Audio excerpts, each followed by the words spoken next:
Haleluya, apa kabar semua sahabat-sahabat? Secara khusus sebelum tidur malam hari ini malam minggu, saya mau share firman Tuhan buat saudara. Dan biarlah ini juga menjadi pengantar tidur saudara. Karena hari Sabtu live tidak ada, jadi saya share kebenaran firman Tuhan. Nah, kebenaran firman Tuhan hari ini terambil dari Kitab Yohanes pasal yang kelima, ayat yang pertama sampai ke 15. Di dalam kitab Yohanes pasal yang kelima ayat pertama sampai 15, Lembaga Alkitab Indonesia memberi judul Penyembuhan pada Hari Sabat di Kolam Bethesda. Baik, saya akan bacakan 15 ayat ini, boleh dengar baik-baik. Lalu kita akan belajar apa yang bisa kita pelajari dari peristiwa ini. Dan malam ini saya memilih tema bahwa mujizat juga inisiatif Tuhan. Nah, jadi mujizat ini juga inisiatif Tuhan. Dari mana kita bisa pelajari? Mari kita simak bacaan ini. Sesudah itu, ada hari raya orang Yahudi, dan Yesus berangkat ke Yerusalem. Di Yerusalem, dekat pintu gerbang domba, ada sebuah kolam yang dalam bahasa Ibrani disebut Bethesda. Ada 5 serambinya. Dan di serambi-serambi itu berbaring sejumlah besar orang sakit, orang buta, orang timpang, dan orang lumpuh yang menantikan goncangan air itu. Ayat yang keempat, sebab sewaktu-waktu turun malaikat Tuhan ke kolam itu dan menggoncangkan air itu. Barang siapa yang terdahulu masuk ke dalamnya, sesudah goncangan air itu menjadi sembuh apapun juga penyakitnya. Lalu ayat yang kelima, di situ ada seorang yang sudah 38 tahun lamanya sakit. Ketika Yesus melihat orang itu berbaring di situ, dan karena ia tahu bahwa ia telah lama dalam keadaan itu, berkatalah ia kepadanya, maukah engkau sembuh? Berikutnya ayat yang ke-7. Sebab orang sakit itu, jawab orang sakit itu kepadanya, Tuhan, tidak ada orang yang menurunkan aku ke dalam kolam itu apabila airnya mulai goncang, dan sementara aku menuju ke kolam itu, orang lain sudah turun mendahului aku. Kata Yesus kepadanya, bangunlah, angkatlah tilammu, dan berjalanlah. Ayat yang ke-9. Dan pada saat itu juga, sembuhlah orang itu, lalu ia mengangkat tilamnya dan berjalan. Tetapi hari itu hari Sabat. Karena itu orang-orang Yahudi berkata kepada orang yang baru sembuh itu, hari ini hari Sabat, dan tidak boleh engkau memikul salibmu. Ayat yang ke-11. Akan tetapi ia menjawab mereka, orang yang telah menyembuhkan aku, dia yang mengatakan kepadaku, angkatlah tilammu dan berjalanlah. Ayat 12. Mereka bertanya kepadanya, siapakah orang itu yang berkata kepadamu, angkatlah tilammu dan berjalanlah? Tetapi orang yang baru sembuh itu tidak tahu siapa orang itu, sebab Yesus telah menghilang di tengah orang banyak di tempat itu. Ayat 14. Kemudian Yesus bertemu dengan dia di bait suci, lalu berkata kepadanya, engkau telah sembuh, jangan berbuat dosa lagi, supaya padamu jangan terjadi yang lebih buruk. Selanjutnya, ayat 15.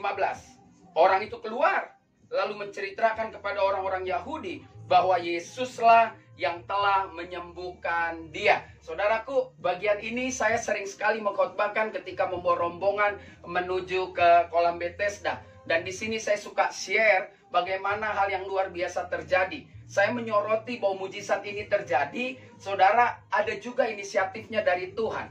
Nah, hari-hari ini kan kita suka bilang begini, kamu sih nggak sembuh, lu sih nggak serius berdoa, makanya doa, gedor pintu surga. Saudara, kadang kita berdoa, kadang puluhan tangan menumpangkan tangan kepada kita, tapi kenapa nggak sembuh?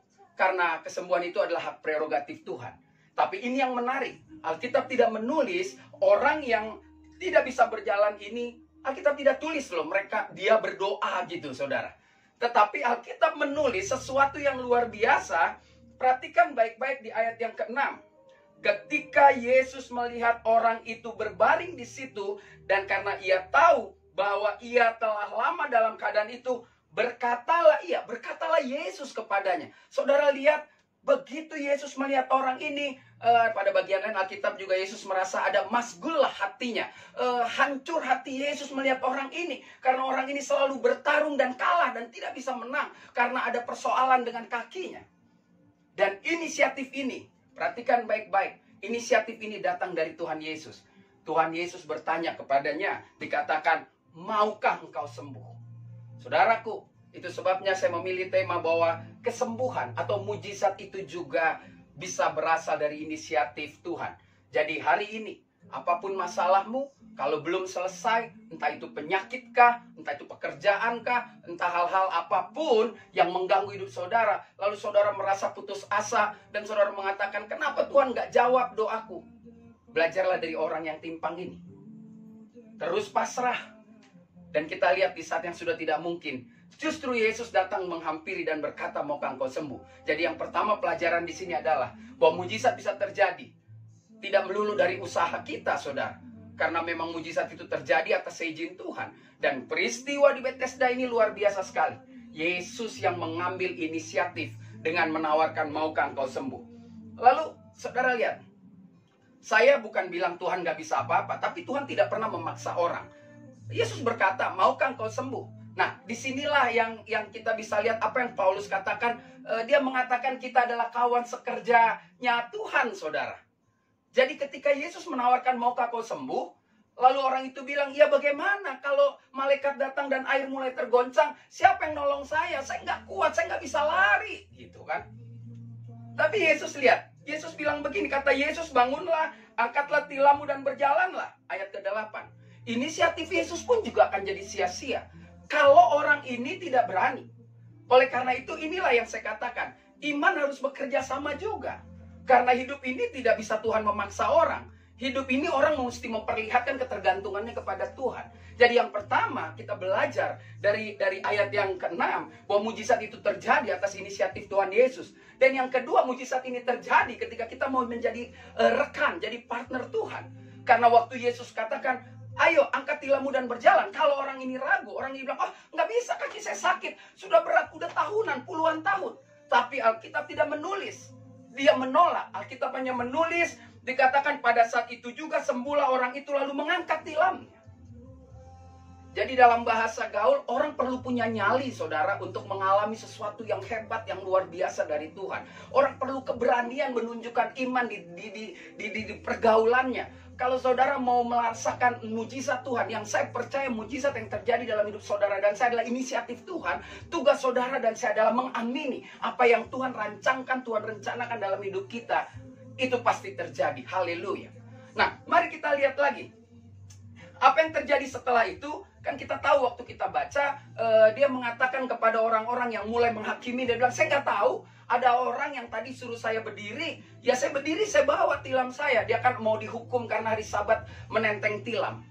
Tetapi waktu dia coba berjalan, dan dia masuk ke bait suci, dia berjumpa dengan Yesus, dan dia baru tahu, ini orang yang menyembuhkan.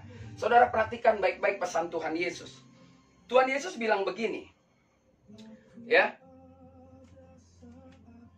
akan tetapi ia menjawab mereka, ya kan? Si orang yang disembuhkan bilang gini, tuh orang yang menyembuhkan aku, ya kan? Dia yang suruh saya bawa tilam ini. Lalu terjadi dialog yang hebat sekali. Ayat 12 dikatakan orang-orang itu bertanya, siapa orang yang mengatakan itu? Lalu orang yang baru sembuh tuh nggak tahu siapa itu. Kan Yesus menghilang. Tetapi di bait suci dia menemukan itu. Dia menemukan orang yang menyembuhkan itu. Dan dia berani bersaksi. Itu sebabnya saya ingin katakan, ketika Tuhan ambil inisiatif, bolehlah kita katakan mujizat atau sesuatu yang tidak pernah kita pikirkan terjadi dalam hidup kita. Itu menurut saya masuk kategori mujizat. Ketika engkau nggak pernah memikirkan, nggak pernah timbul dalam hati, nggak pernah kau lihat, lalu Tuhan sediakan, itu mujizat. Karena sesuatu yang tidak kita rancangkan terjadi dalam hidup, itu mujizat. Tetapi mujizat itu terjadi ketika kita meresponi apa yang Tuhan mau kerjakan dalam hidup kita. Dan yang menarik, orang-orang yang sudah mengalami mujizat Tuhan, orang-orang yang sudah meresponi karya Tuhan dalam hidupnya. Perhatikan baik-baik, saudara. Orang itu keluar lalu menceritakan kepada orang-orang Yahudi bahwa Yesuslah yang telah menyembuhkan dia. Jadi nggak cukup cuma meresponi dengan, ya saya terima mujizat Tuhan, lalu saya mengerjakan segala sesuatunya. Ternyata orang yang sudah mengalami Tuhan, sekali lagi kita belajar banyak sekali. Ya, seperti wanita yang ngobrol sama Yesus di sumur, ya, seperti Maria dan Maria lainnya waktu dikasih tahu Yesus bangkit, mereka tidak tahan untuk tidak bersaksi. Mulutnya selalu ingin menceritakan kebenaran. Saudaraku, kalau kau mengalami mujizat Tuhan, jangan kau pendam, jangan kau simpan sendiri.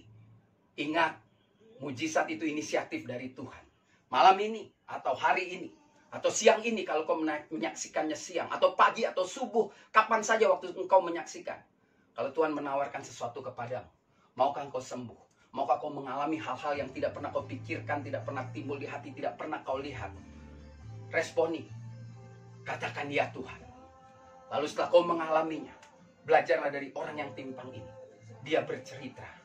Dia menceritakan sesuatu hal yang terjadi yang luar biasa di dalam hidupnya. Saudaraku, siapapun kita hari ini, percayalah, kalau kau merasa doamu belum dijawab Tuhan, kau terus lakukan hal yang benar sesuai firman Tuhan, maka tepat pada waktunya, Tuhan akan datang dan berkata padamu, maukah engkau sembuh? Dan saat itu juga katakan aku mau. Dan saat itu juga beritakan bahwa sukacita sorgawi telah mengalir dalam kehidupanmu. Saudara, biarlah peristiwa di Bethesda ini kembali membuat kita bergairah menjadi orang-orang percaya. Biarlah peristiwa di Bethesda ini kembali kita bisa mengatakan bahwa Tuhan kita luar biasa. Apa yang gak pernah kita lihat, apa yang gak pernah kita pikirkan, apa yang gak pernah timbul di dalam hati kita, Tuhan bisa sediakan ketika hati saudara dan saya terus haus akan kebenaran firman Tuhan. Tuhan Yesus memberkati saudara dan isi terus kehidupan kita dengan kebenaran firman Tuhan. Maju terus, Tuhan Yesus sekali lagi memberkati saudara. Saya Pendeta Rio Panggabean, Oikumene Ministry Jakarta. Sampai jumpa pada perenungan firman Tuhan berikutnya.